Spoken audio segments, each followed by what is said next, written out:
বন্ধুরা, আজ এই ভিডিওতে জানবো কিসমিস কিভাবে তৈরি করা হয়। আমরা সবাই জানি কিসমিস একটি অতি জনপ্রিয় ড্রাই ফ্রুট, যা আঙ্গুর শুকিয়ে তৈরি করা হয়।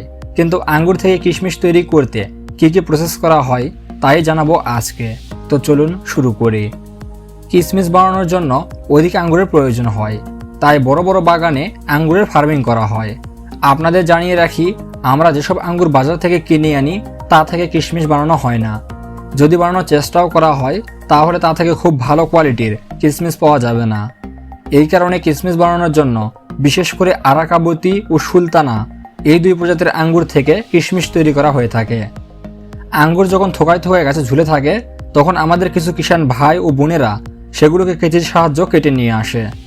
পাকা পাকা সব আঙ্গুর কেটে কেটে এমন সব ক্যারেট ভর্তি করা হয় এবং একটি ভ্যান গাড়িতে করে প্রসেসিং এরিয়াতে নিয়ে যাওয়া হয়। প্রসেসিং এরিয়াতে সর্বপ্রথম এইসব আঙ্গুর ভর্তি ক্যারেটকে পটাশিয়াম কার্বনেট ও কার্বন ডিপিং অয়েলে 1 মিনিট পর্যন্ত ডুবিয়ে রাখা হয়।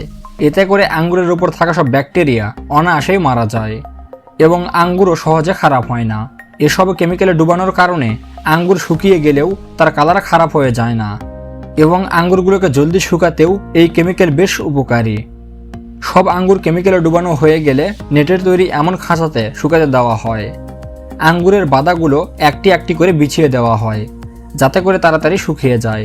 এখানে উল্লেখ্য যে আঙ্গুরগুলো সরাসরি রোদে দেওয়া হয় না এবং এই নেটের শেডগুলোকে ছায়াতে রাখা হয়। এমন অবস্থাতে 3 থেকে 4 দিন শুকিয়ে যাওয়ার পর দ্বিতীয়বারের মতো পটাশিয়াম কার্বনেট ও কার্বন ডিপিং অয়েল স্প্রে করা হয়। এতে করে কিশমিশগুলো দেখতে আরও চকচক করে। 10 দিন পর আঙ্গুর দেখতে কিছুটা এমন হয়। এখন সালফার করার পালা।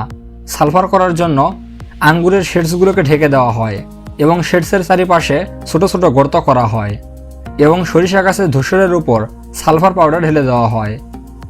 এরপর সালফার পাউডারের উপর জ্বলন্ত কয়লা দেওয়া হয় এবং সারা রাত এভাবেই রেখে দেওয়া হয়। সকালবেলা শেডসের উপর থাকা কাপড় বা প্লাস্টিক সরিয়ে নেওয়া হয় এবং আরও 3-4 দিন আঙ্গুরগুলোকে শুকানো হয়। এরপর আঙ্গুরগুলোকে ক্যারেটে ভরে কিশমিশ ফ্যাক্টরিতে নিয়ে আসা হয়।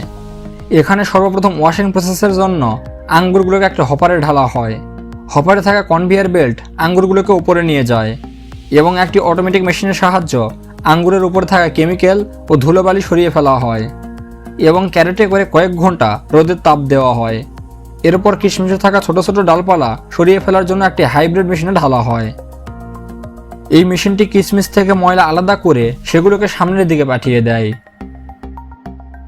সামনের মেশিনে লাগানো থাকা সেন্সর কিশমিশের কালার নির্ণয় করে ভালো এবং উন্নত মানের কিশমিশ প্যাকেজিংয়ের জন্য সামনের দিকে পাঠিয়ে দেয়। এরপর কিশমিশগুলো কার্টুনে ভরে ওজন করে বাজারে পাঠিয়ে দেওয়া হয়। তো বন্ধুরা, এই ছিল আঙ্গুর থেকে কিশমিশ তৈরি হওয়ার সম্পূর্ণ প্রসেস। এই ভিডিওটি তৈরি করতে এবং এই সমস্ত তথ্য সংগ্রহ করতে আমাকে অনেক মেহনত করতে হয়েছে। তাই আপনাদের কাছে অনুরোধ থাকবে, আমাকে অনুপ্রাণিত করতে ভিডিওটিতে অবশ্যই একটি লাইক দিবেন এবং আপনার বন্ধুবান্ধবদের সাথে শেয়ার করতে একদমই ভুলবেন না। আপনার মতামতটি কমেন্ট করতে পারেন, ভিডিও ভালো লাগলে লাইক করতে পারেন। আমাদের চ্যানেল নতুন হলে এবং আপনি যদি এমনই রহস্য, রোমাঞ্চ, আনকমন আর ইন্টারেস্টিং ভিডিও দেখতে পছন্দ করে থাকেন তাহলে আপনাকে অনুরোধ করব আমাদের রহস্যময় চ্যানেলটাকে সাবস্ক্রাইব করে পাশের বেল আইকনে ক্লিক করে রাখুন। তো দেখা হচ্ছে আগামী এপিসোডে। ততক্ষণ পর্যন্ত ভালো থাকবেন, সুস্থ থাকবেন। ধন্যবাদ।